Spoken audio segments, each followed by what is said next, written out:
What's up, guys? Welcome to Empire on Deck.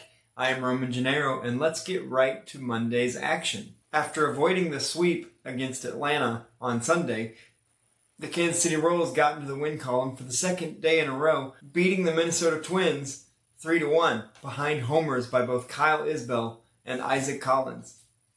Chris Bubich was strong for the Royals, going 6 innings pitched, allowing just 2 hits and 1 run, and that 1 run came on a Matt Wallner homer. The Texas Rangers continue their hot start to the season, beating the Baltimore Orioles 5-2, behind continued power from Brandon Nimmo and Jake Berger. Gunnar Henderson did hit his first home run of the season, but it wasn't enough for Baltimore, who has struggled to score runs in the first few games of the season. Jack Leiter, who begins his second full Major League season, announced this season that he would switch his jersey number from 35, which he wore in his rookie year, to 22, which is his family's lucky number, the Leiter family, to honor his dad Al, who wore that number for 8 years during his Major League career. And that number seems to be paying off for Jack Leiter, as he went 6 innings, giving up just 5 hits and having 8 strikeouts. Chase Burns earned his first career win for the Cincinnati Reds, as the Reds blanked the Pirates 2-0. Burns went 5 innings, giving up just 1 hit and striking out 7. Washington continues their surprisingly hot start, clubbing 13 runs against the surprisingly cold Phillies, who are now 1-3. Washington was led by Luis Garcia Jr., who knocked in 3 RBIs. Jose Tena picked up 3 hits, and Joey Wiemer went 2 for 4, bringing his season average to 800. Washington beats Philadelphia 13-2. Is there reason to be concerned for the suddenly 1-3 Philadelphia Phillies? The Chicago White Sox cooled off the Miami Marlins, earning their first win of the season and handing the Marlins their first loss of the season, 9-4. This came on the back of Miguel Vargas' huge day. He ended up with a grand slam and 6 RBIs. Austin Hayes also chipped in a 3-run homer in the 3rd inning. The Colorado Rockies scored 14 runs against the Toronto Blue Jays, picking up their first win of the season and also handing the Blue Jays their first loss of the season. They did so on 17 hits, 8 of the extra base variety. But there was a scary moment in the 3rd inning of this one, as Toronto starting pitcher Cody Ponce was carted off the field after an apparent knee injury. And this comes after this was his first game in Major League Baseball since 2021. So prayers up for Cody Ponce, but it was Colorado winning 14-5 on Monday night. Edward Cabrera proved why the Cubs were comfortable giving up top prospect Owen Casey to get him, going 6 shutout innings against the Angels, allowing just 1 hit. Ian Happ homered in the 3rd, and Carson Kelly and Moises Ballesteros each drove in 2 runs apiece. The Cubs beat the suddenly struggling Angels, who have lost 3 in a row, 7-2. William Contreras drove in 2, including a home run, but it wasn't enough, as Nick Martinez went 6 solid innings and led the Tampa Bay Rays to a 3-2 victory over the Brewers, handing them their first loss of the season.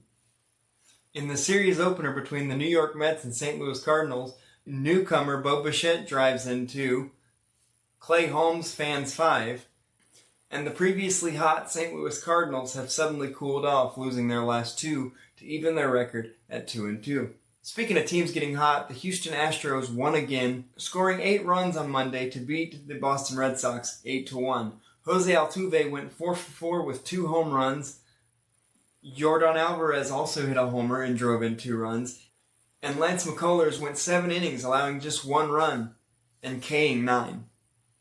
Once again, the Houston Astros have won 3 in a row after an 0-2 start, beating Boston 8-1. Bryce Elder went 6 scoreless innings for the Atlanta Braves, and newcomer Mauricio Dubon went 3 for 4 with 3 RBIs as the Braves improved to 3-1 against the still winless Athletics. Harrison Bader homers in the 3rd inning, and the San Francisco Giants score more than 1 run for the first time this season. Jackson Merrill homered with 2 outs in the 9th, but that wasn't enough as San Francisco picked up their first win of the year, 3-2.